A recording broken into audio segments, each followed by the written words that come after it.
la transmission, ce qui est un peu bizarre, même quand je le dis là, parce que, premièrement, moi j'ai l'impression de pas être si expérimenté que ça. Ça fait, avec le temps, ce genre de choses pour moi que ma curiosité de, je sais pas moi, aller photographier du vélo, aller photographier... j'ai vécu des choses dans ce sport. Avant même de moi-même le pratiquer. Bonjour, vous êtes sur le point d'écouter un nouvel épisode de l'Instant Outdoor, le podcast outdoor dans lequel on partage les meilleurs conseils et histoires des acteurs du sport outdoor. Mon objectif est de vous inspirer et vous inciter à bouger en conservant votre santé grâce aux conseils et retours d'expérience pour se lancer et progresser dans votre sport.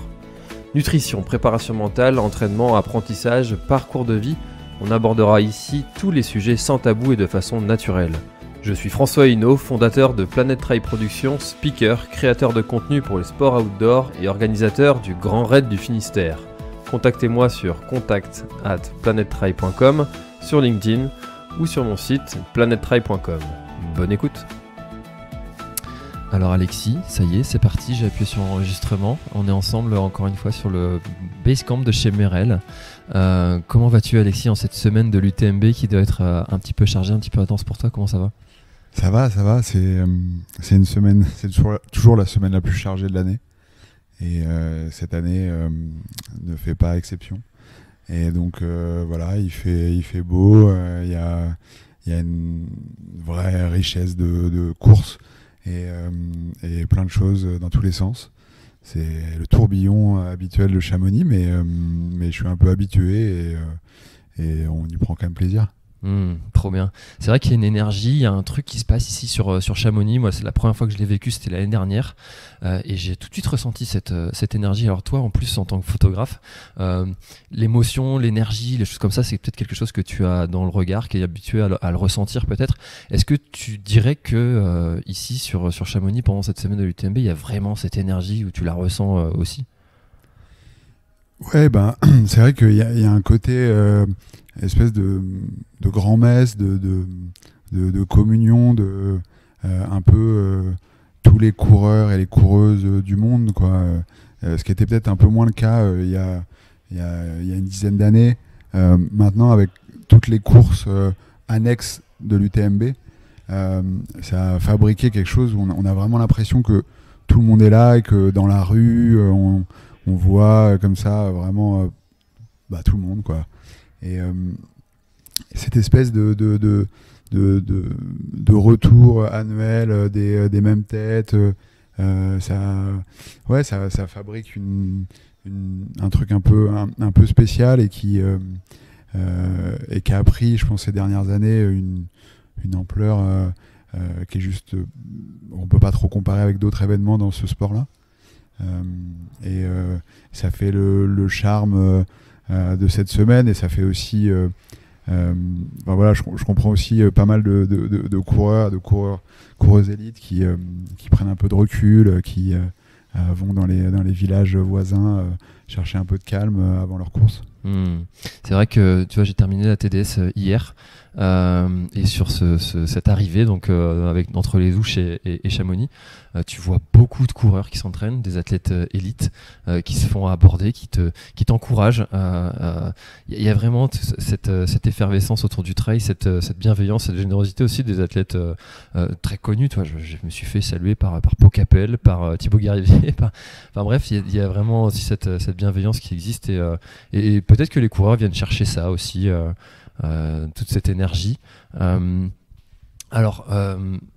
On a déjà commencé à discuter un petit peu, mais une des premières questions que je pose d'habitude, c'est de savoir qui tu es. Est-ce que tu pourrais te présenter, s'il te plaît? Du coup, Alexis Berg, j'ai 36 ans. J'habite assez loin de Chamonix, j'habite à Paris, dans un milieu sans montagne. Mais depuis une dizaine d'années, je fais beaucoup de photos de trail, de course à pied, de montagne. C'est devenu... photographe était déjà un peu mon métier, mais c'est vraiment devenu là mon activité centrale, faire des photos de trail. En parallèle de ça, j'aime bien aussi les autres formats de narration visuelle où voilà, donc je fais des documentaires, je fais des livres, et donc je me concentre pas seulement sur la photo, parce que je trouve que c'est bien d'avoir un peu de variété, un peu de fraîcheur, de pas juste faire la même chose. Bon voilà, comme plein de gens, hein, j'aime bien avoir plusieurs passions, et donc voilà, photographe de trail, on va dire c'est la casquette principale. Alors, j'ai reçu d'autres photographes sur le podcast. Il y a une question que j'aime bien poser à vous, les photographes. C'est quoi une belle photo ?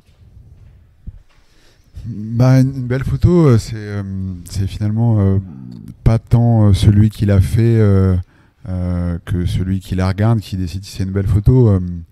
En fait, il y a plein de regards différents. Je parle vraiment voilà, de regard du spectateur, hein, de celui qui reçoit. Du coup, pour moi, une belle photo, c'est d'ailleurs pas le cas de plein de photos que je fais. Une belle photo, c'est quelque chose d'assez personnel, je pense, qui soit va nous toucher pour des raisons purement esthétiques. Pour un photographe, c'est vrai qu'on a ce biais-là, on a quand même une lecture très, très formelle, quoi, des images. Après, une belle photo, c'est vrai que c'est pas trop une notion, c'est pas trop comme ça que je qualifie les photos en général. Je dirais que je parle plus de grandes photos, ce qui veut s'éloigner un petit peu de cette question de juste l'esthétique, la beauté, mais est-ce qu'une photo elle arrive à raconter une histoire, est-ce qu'elle arrive à être à la hauteur de ce qui s'est passé. Moi j'appelle ça plutôt une grande photo, mais ça veut dire un peu la même chose.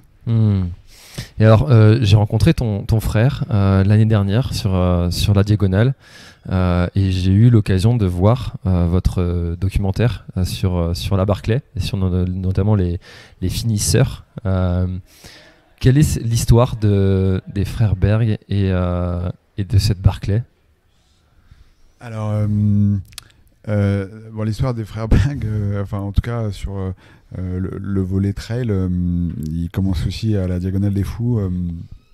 Moi j'étais vraiment à l'extérieur de ce sport avant d'aller accompagner donc Fred en 2013 sur la Diagonale des Fous. C'était peut-être sa 3e comme coureur, et du coup voilà, je l'avais accompagné là-bas, et il a couru, il a terminé. Moi j'avais pris mon appareil photo pour faire un petit film sur sa course, et quelques photos, et c'est là où moi en fait j'ai commencé. C'est vraiment la première course auquel j'ai assisté, c'est la première course que j'ai photographiée, et c'est le départ un peu de moi, mon histoire avec le trail. Et lui, son histoire avec le trail, elle remonte à plus longtemps, quoi. Il était coureur. Et la Barclay, alors là, on fait un grand saut dans le temps, parce que la Barclay, c'est quelque chose que moi j'ai découvert en 2017. Fred n'est jamais allé à la Barclay. Moi j'ai bossé sur la Barclay avec un autre journaliste, Frédéric, donc il est journaliste, mais j'ai travaillé avec Aurélien Delfos, qui est journaliste à l'équipe, avec lequel on a fait un livre et un documentaire sur la Barclay, qui est une course qui vraiment du coup ressemble, qui est à l'opposé du spectre par rapport à là où on se trouve en ce moment. C'est vraiment tout sauf Chamonix. Ici, il y a le plus de monde possible. À la Barclay, les spectateurs ne sont pas les bienvenus. Ils ne sont pas invités, je veux dire. La date est secrète. Enfin voilà, il n'y a pas de village, d'expo, il n'y a pas de présence de marque en fait. Il n'y a pas de restaurant, il n'y a pas tout ce qui est ici. Donc la Barclay c'est vraiment un monde très très différent. J'aime bien les deux. je pense qu'il y a des choses très différentes à y trouver. Et voilà, et la Barclay, bon, si tu en parles, c'est sûr que moi, sur une dizaine d'années dans ce monde du trail, j'ai beaucoup bossé ces dernières années sur la Barclay. Ça a été une rencontre importante comme photographe, mais du coup aussi comme réalisateur, comme auteur. Et voilà. Ouais. Et alors justement, après avoir interviewé tous ces profils différents qui ont terminé cette fameuse Barclay, est-ce qu'il y a des enseignements, des choses que toi tu as pu en retirer de ces personnes-là, de ces profils-là, pour toi, ton métier ou ta vie? Je sais pas si c'est vraiment via eux. Ça a été des rencontres hyper fortes, des interviews passionnantes et des personnages impressionnants, fascinants, avec une capacité à capter l'attention et à raconter de manière à chaque fois très différente, mais de manière très intense, ce qu'avait été leur Barclay, mais ce qu'avait été un peu leur vie autour, etc. Donc c'était des rencontres très très fortes, mais au fond, je pense que c'est plus le projet dans l'ensemble, c'est-à-dire le projet en ensemble, c'était d'aller retrouver ces gens-là, d'organiser un voyage qui permettait de tous aller les voir, de vivre ce voyage, de vivre le quotidien de ok, là on vient de traverser 2 états, demain matin on tape à la porte de ce gars-là, on va écouter son histoire, on n'a aucune idée de comment ça va se passer, de qui il est, on connaît même pas son visage. En fait, tout ça, c'est un ensemble, et c'est ce voyage-là, ce processus-là qui aussi après a abouti à un livre et un documentaire qui est voilà, cet ensemble-là, il a été vraiment très important dans ces dernières années pour moi. C'est un projet vraiment un peu référence personnelle, quoi. Que j'ai vécu donc avec Aurélien, on a fait ça, tout ça ensemble, et donc voilà, j'ai pas trop je fonctionne pas trop à ok, j'ai rencontré cette personne, il a dit ça et ça a changé ma vie, c'est pas trop comme ça que je fonctionne, mais par contre de vivre tout ce truc là, je sais que c'est quelque chose de très fort et qui continue d'avoir une influence sur mon rapport à tout ce que je fais, à la photo, au projet de film, au projet de livre, etc. Ça a pris c'est une école, quoi, importante, cette Barclay. Alors justement, tu parles d'école. J'imagine que quand les photographes qui écoutent le podcast vont voir le nom Alexis Berg s'afficher sur le podcast, ils vont se dire mais moi je veux devenir Alexis plus tard. Est-ce que tu aurais des conseils peut-être à donner aux jeunes générations? Parce que la photo, c'est un milieu qui est en bouleversement un petit peu, avec tous ces systèmes de photos avec smartphone, où chacun veut faire des belles photos, mais qui est aussi un peu en bouleversement, parce qu'il faut trouver une source de rémunération si on veut en vivre. Quels seraient, toi, tes conseils que tu pourrais donner aux jeunes générations? C'est vrai que c'est quelque chose qui m'intéresse, la transmission, ce qui est un peu bizarre, même quand je le dis là, parce que premièrement, moi j'ai l'impression de pas être si expérimenté que ça. Ça fait je fais de la photo depuis une grosse dizaine d'années. Je suis pas si âgé que ça, et du coup je j'ai pas vraiment une vision de me dire ok, maintenant je vais parler aux jeunes,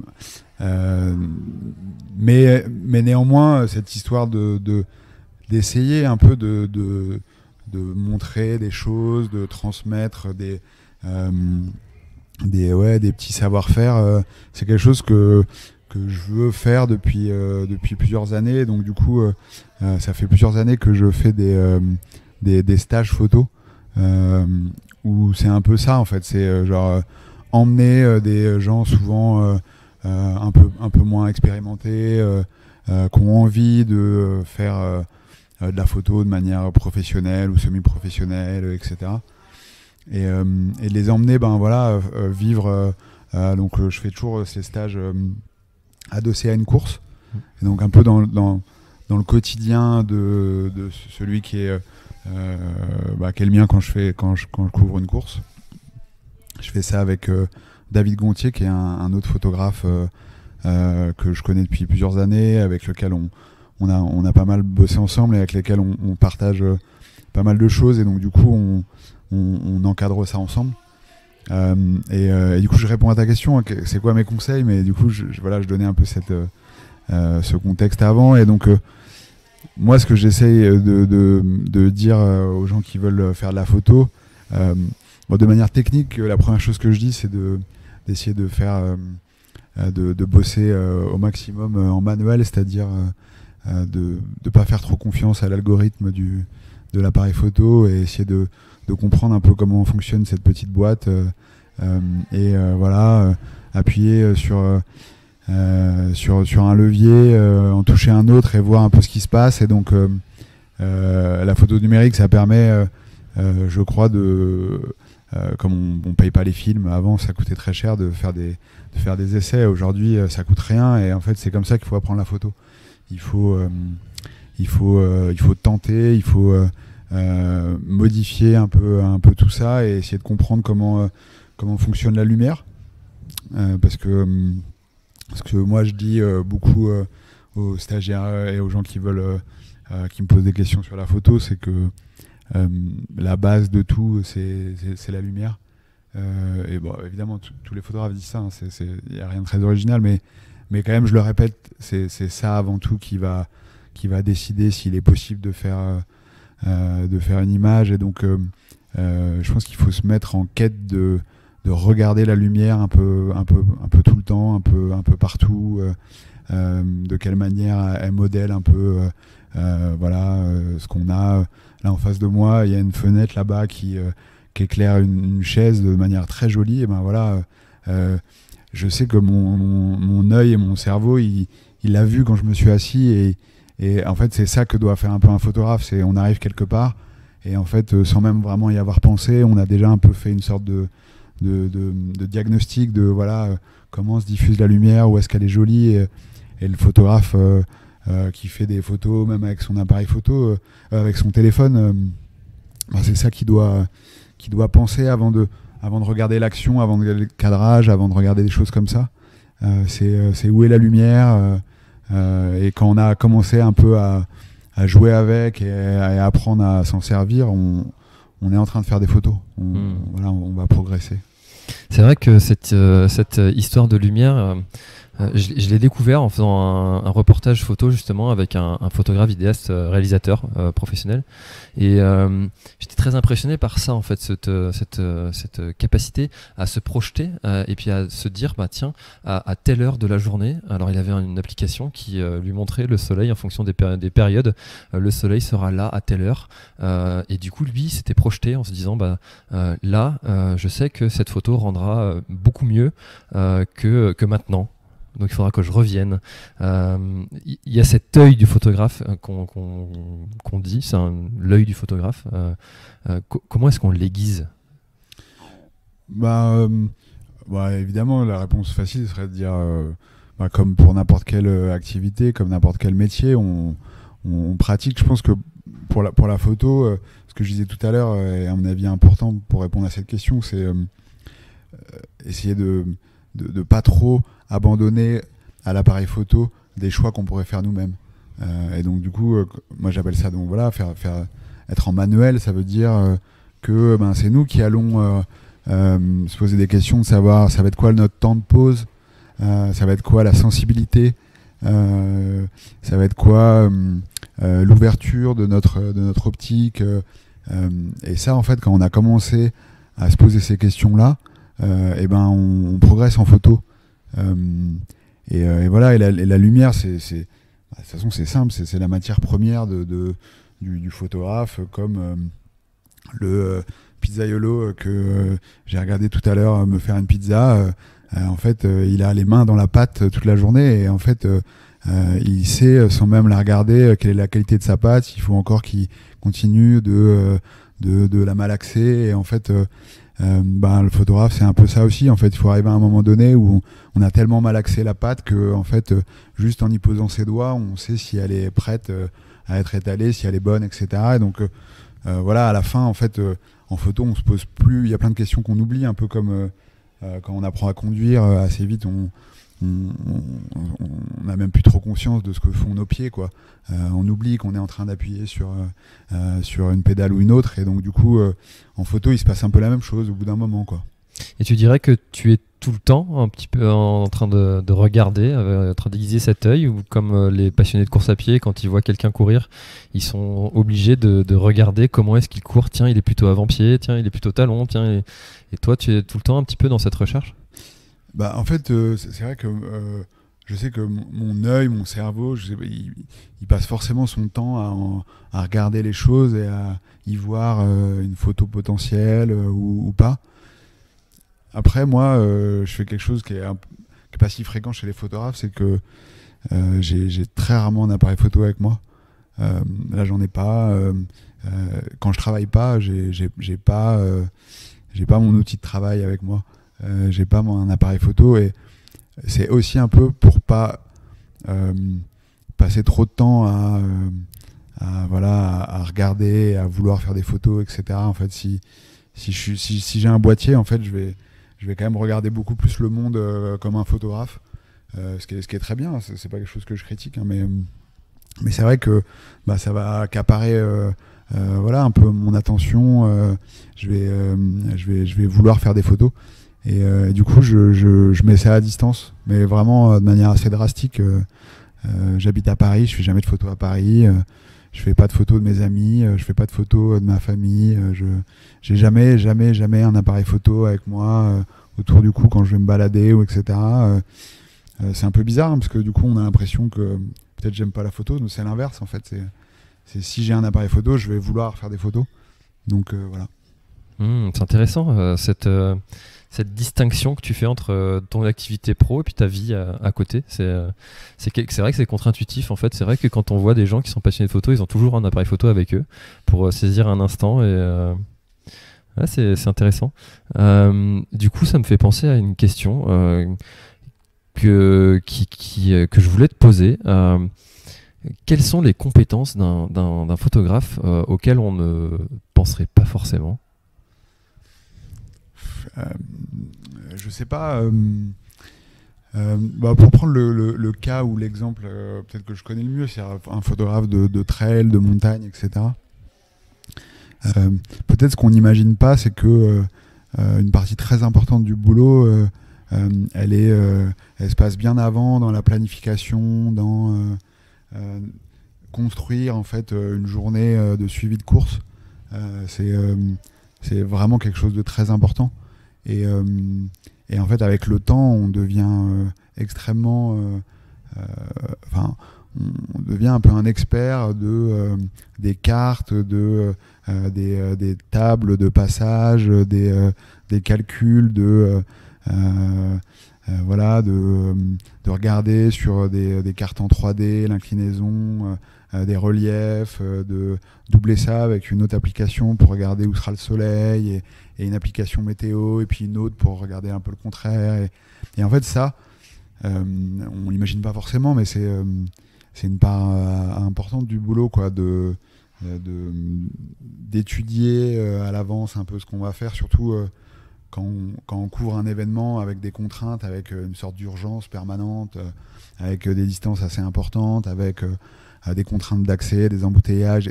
Enfin voilà, en fait, tout ça, c'est des trucs qu'on doit un peu mettre dans une sorte de grande marmite, et à la fin se faire un plan avec des plans A, des plans B, des options. Et donc c'est vrai que quand je fais les stages photo, c'est un des trucs que je dis aux photographes, c'est quelque chose qu'il faut savoir faire, qu'il faut apprendre, et il faut faire des erreurs pour comprendre que à quel point ça va changer en fait beaucoup de choses, quoi. les compétences qu'on peut développer dans la planification. Alors justement, tu parles de stage photo. Je sais que tu viens, alors là je vais faire ma petite minute très chauvin. Je sais que tu viens sur le Ménestrail en Bretagne. Et comment est-ce que tu vois ce monde du trail breton, qui est un petit peu un monde avec un gros niveau, hein, des trailers qui viennent en montagne et qui performent. Et comment s'est passée cette rencontre entre Claude Salmon, l'organisateur du Ménestrail, et Alexis Berg? En fait, faut dire que j'ai fait des études de journalisme à Lannion, dans les Côtes-d'Armor. D'accord. Et donc, et puis voilà, j'ai de la famille en Bretagne, donc quand j'étais petit, j'allais passer des vacances dans le Finistère. Et donc, la Bretagne a toujours été plutôt un endroit assez proche dans ma vie, quoi. Et donc j'y ai à différents moments de ma vie, quoi, passé des moments et tisser un peu des histoires. Et donc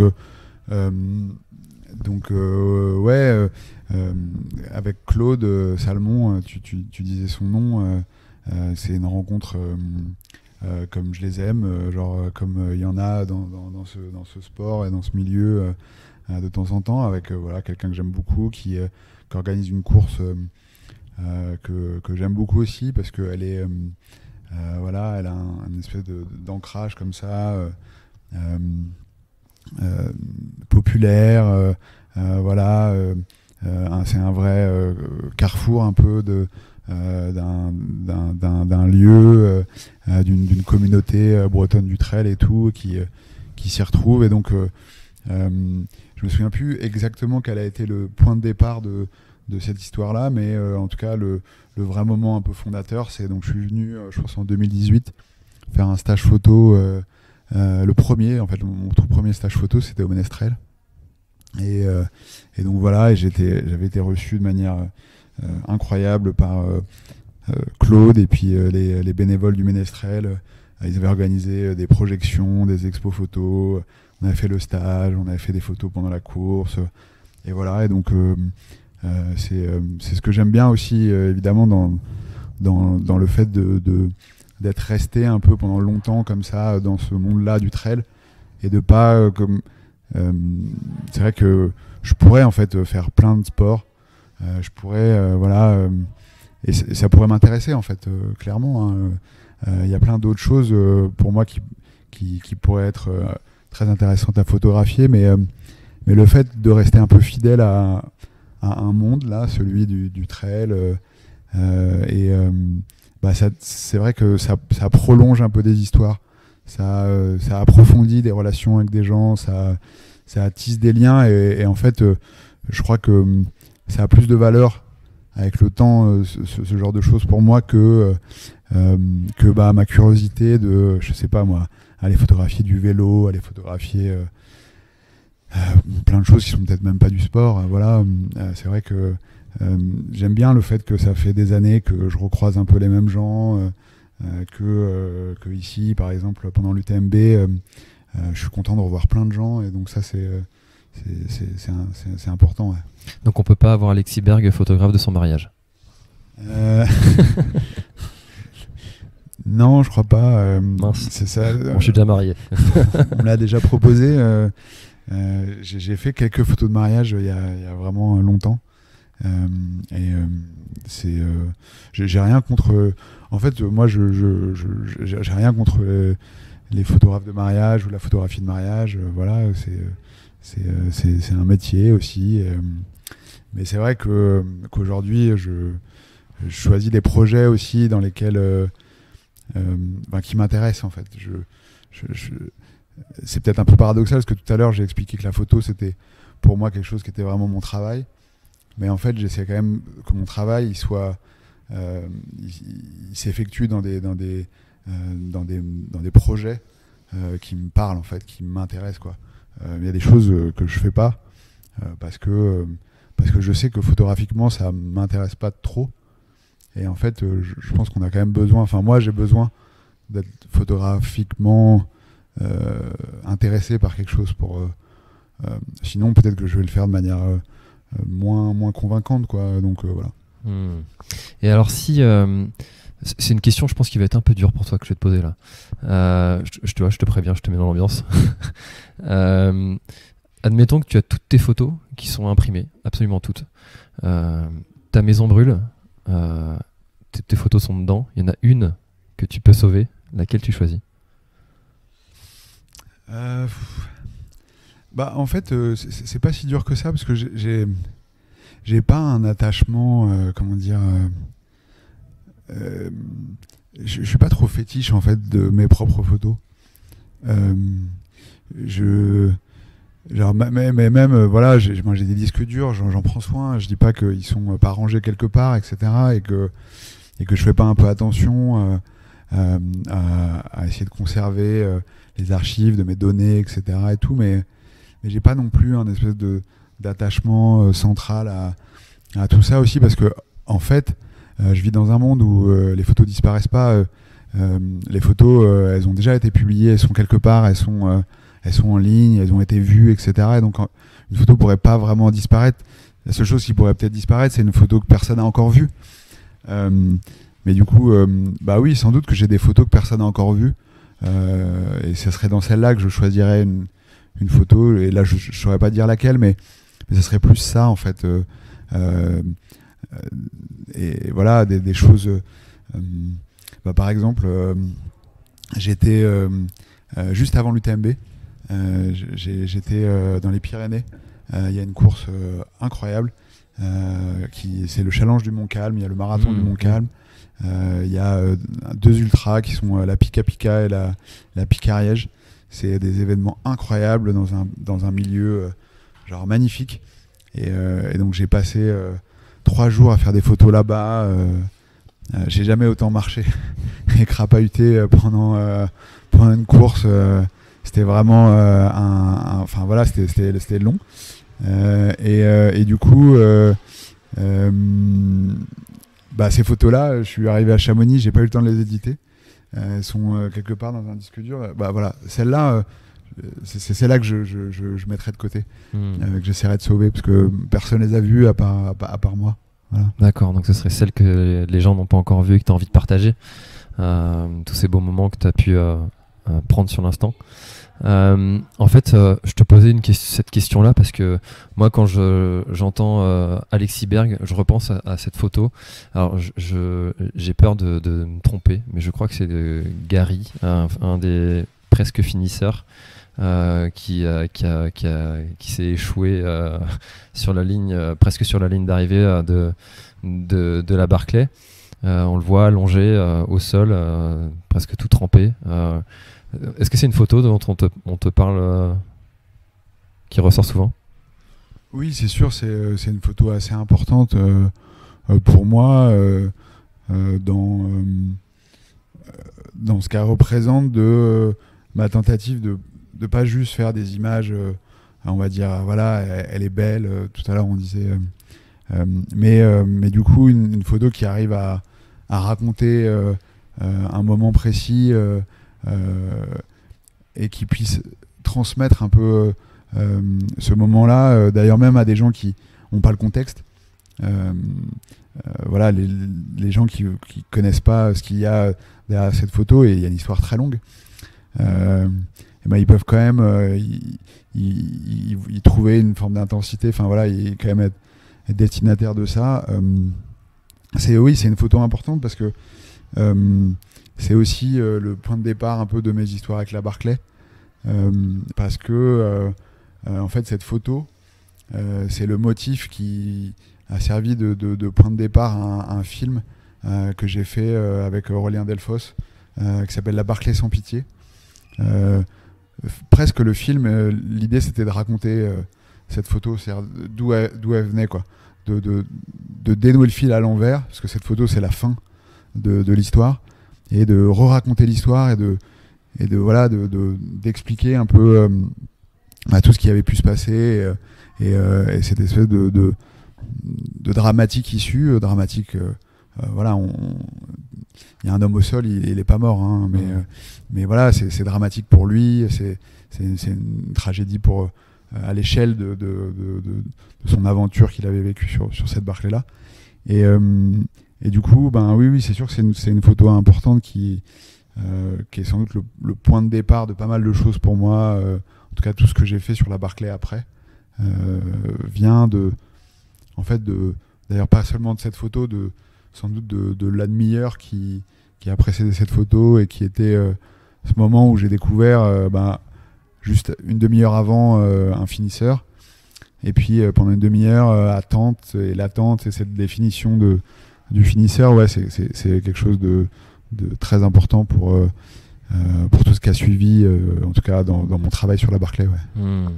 C'est vrai que peut-être une des compétences, tout à l'heure je te demandais quelles sont les compétences qu'un photographe doit avoir.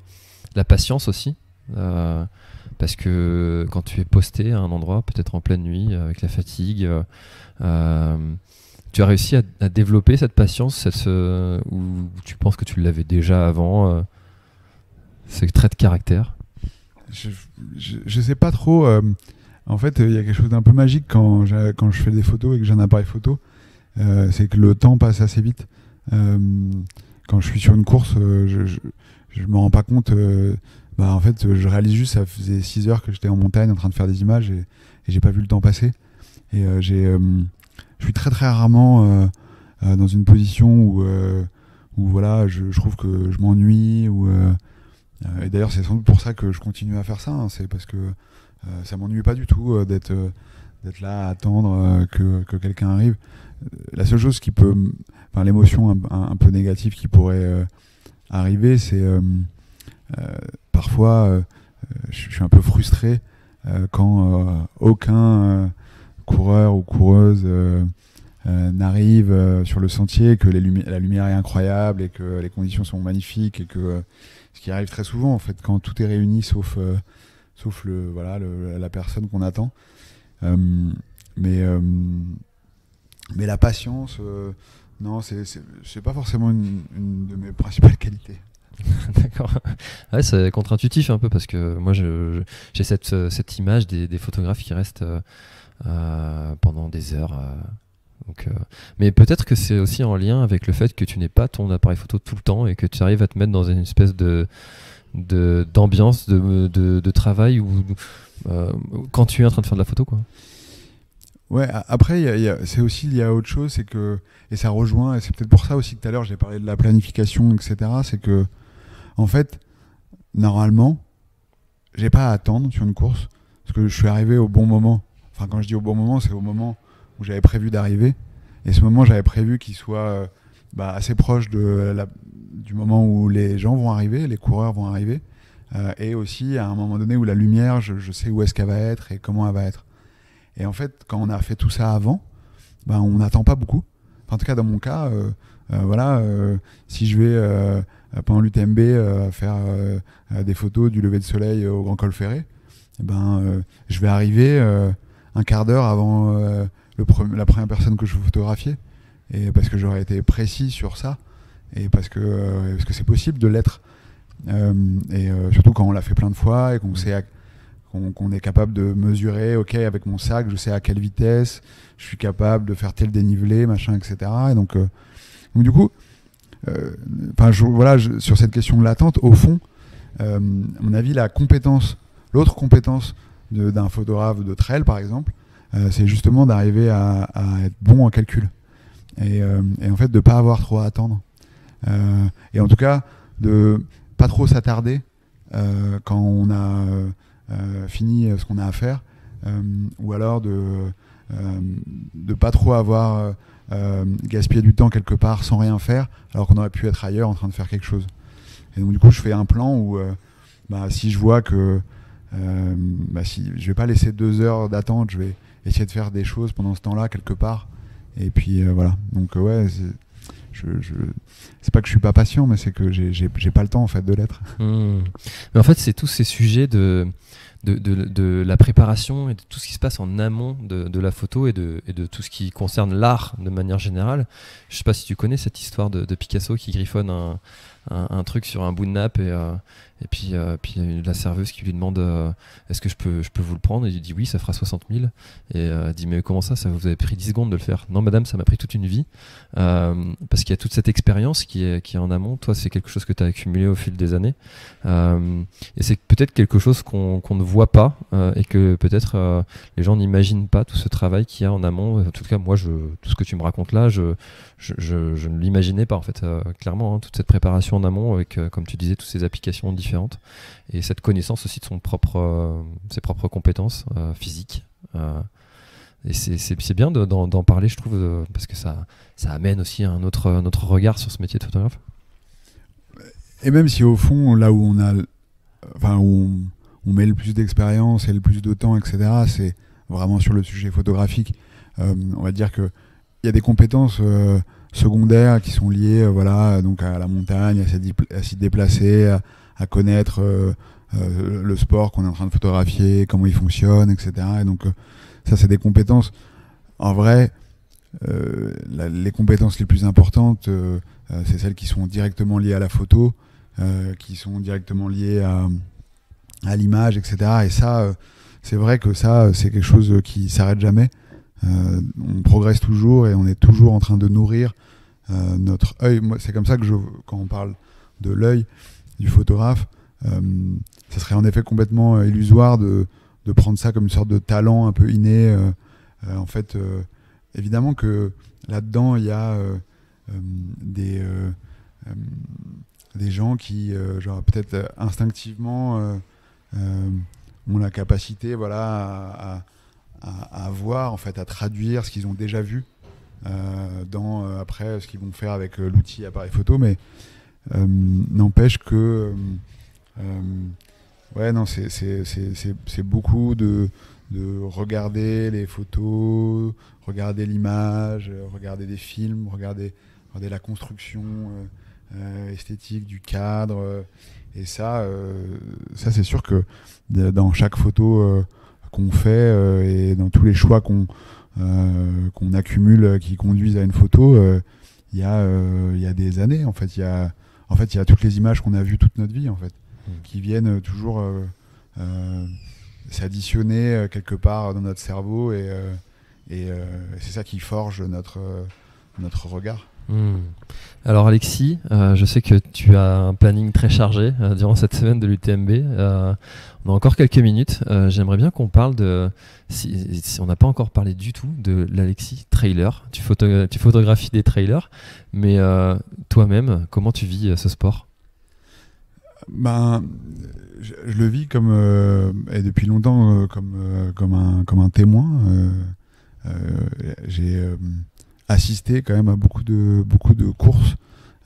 J'ai côtoyé beaucoup de coureurs, de coureuses. J'ai quand même, je crois, une expérience vraiment longue de ce sport dans un rôle très particulier qui est celui de photographe, mais qui quand même fait que je sais pas si c'est des connaissances, mais j'ai vécu des choses dans ce sport. Et avant même de moi-même le pratiquer, au sens de moi-même courir, quoi. J'ai d'ailleurs mis assez longtemps à vraiment courir.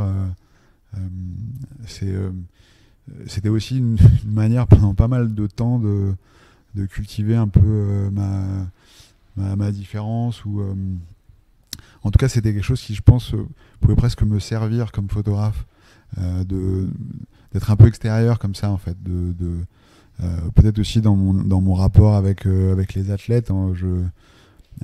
J'avais quelque chose une distance peut-être, qui était celle de moi qui cours pas, genre mon rapport va peut-être être un peu plus simple, mes questions, mes discussions vont être un peu différentes, et donc du coup pendant des années c'était comme ça.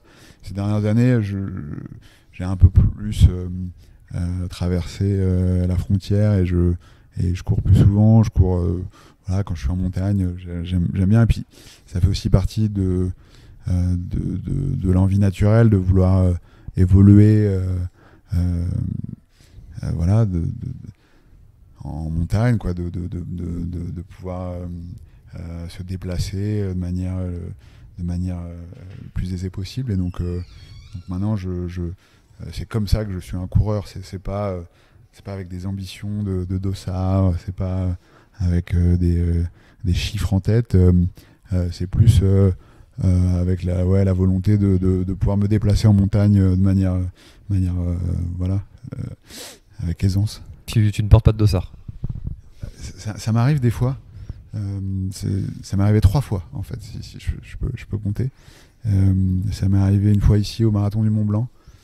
Ça m'est arrivé au Ménestrel et ça m'est arrivé dimanche dernier dans les Pyrénées.